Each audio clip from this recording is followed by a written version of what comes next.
BC రాజకీయాల్లో big change. పార్టీల ముసుగులు తొలగించిన బీసీవే పార్టీ ధర్మదీక్ష. బీసీ గలం విప్పుతున్న టీడీపీ, వైసీపీ.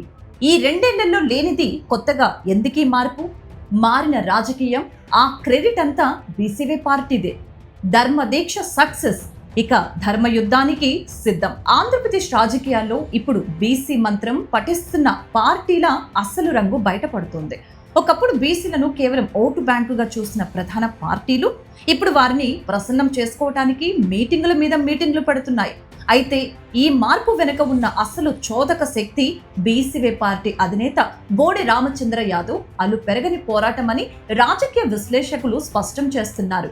రీసెంట్ గా తాడేపల్లి ప్యాలెస్ లో బీసీ నేతల సమావేశం జరిగింది. అన్ని రంగాల్లోనూ బీసీలకు అండగా నిలిచింది వైఎస్ జగనేనని పాతపాట పాడింది వైసీపీ. బీసీల సాధికారతకు గత జగన్ ప్రభుత్వం పెద్దపీట వేసిందని ఇప్పుడు గొప్పలు చెప్పుకోవటం మొదలుపెట్టారు. చంద్రబాబు ప్రభుత్వంలో బీసీలు నష్టపోయారంటూ ఇప్పుడు మేల్కొని 4 ముక్కలు మాట్లాడుతోంది ఆ పార్టీ. పైగా ఈ నెల 26న అనంతపురంలో బీసీ గలం పేరుతో సమావేశం పెడుతోంది.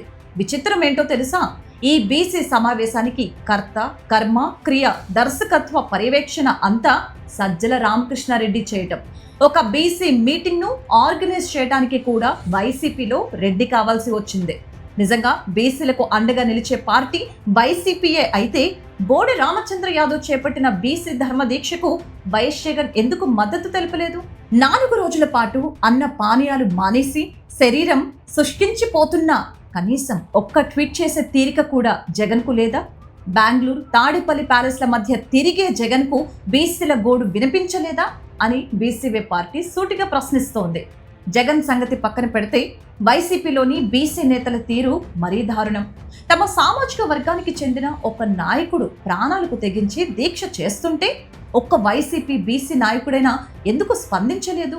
తమ వర్గం హక్కుల కంటే పార్టీ పదవులు, సంపాదన, రాజకీయాలే వీరికి ఎక్కువయ్యాయా? బీసీల కంటే ప్యాలెస్ ప్రయోజనాలే ముఖ్యమా అన్న ప్రశ్నలు ఇప్పుడు క్షేత్రస్థాయిలో ఉదయిస్తున్నాయి. అటు చంద్రబాబు ప్రభుత్వం కూడా తక్కువేమీ తినలేదు. ఫిబ్రవరి 22న జరిగిన బీసీ సింహ గర్జన నుంచి మొన్నటి ఆమరణ నిరాహార దీక్ష వరకు అడుగడుగునా ఆంక్షలు విధిస్తూనే ఉంది. బీసీ నేతలు దీక్షకు వెళ్లకుండా అడ్డుకోవటం, కుతంత్రాలు పన్నటం ద్వారా బీసీ ఉద్యమాన్ని నీరు కార్చే ప్రయత్నం బాబు సర్కార్ చేసింది. కానీ ఆ అడ్డంకులను అధిగమించి బీసీవే పార్టీ ముందుకు సాగింది. గత 2 ఏళ్లుగా బీసీలను కన్నెత్తి చూడని టీడీపీ, వైసీపీలు ఇప్పుడు పనిగట్టుకొని బీసీ నేతలను పిలిచి సమావేశాలు పెడుతున్నాయంటే అది ముమ్మాటికి బోడే రామచంద్ర యాదవ్ ఘనతే. బీసీవే పార్టీ చేస్తున్న పోరాటం వల్ల ఈ పార్టీలో వణుకు మొదలైంది. తమ ఓటు బ్యాంకు ఎక్కడ చేజారిపోతుందో అన్న భయంతోనే ఇప్పుడు బీసీ గలం అంటూ హడావుడి చేస్తున్నాయి. 100% ఈ రాజకీయ మార్పు క్రెడిట్ బీసీవే పార్టీకే దక్కుతోంది. ఈ విధంగా చూస్తే బీసీ ధర్మదీక్ష ఇప్పటికే అఖండ విజయం సాధించినట్లే. రాబోయే రోజుల్లో జరగబోయే బీసీ ధర్మయుద్ధం విజయానికి ఇదొక బలమైన తొలిమెట్టుగా నిలుస్తుందని రాజకీయ వర్గాల్లో చర్చ నడుస్తోంది.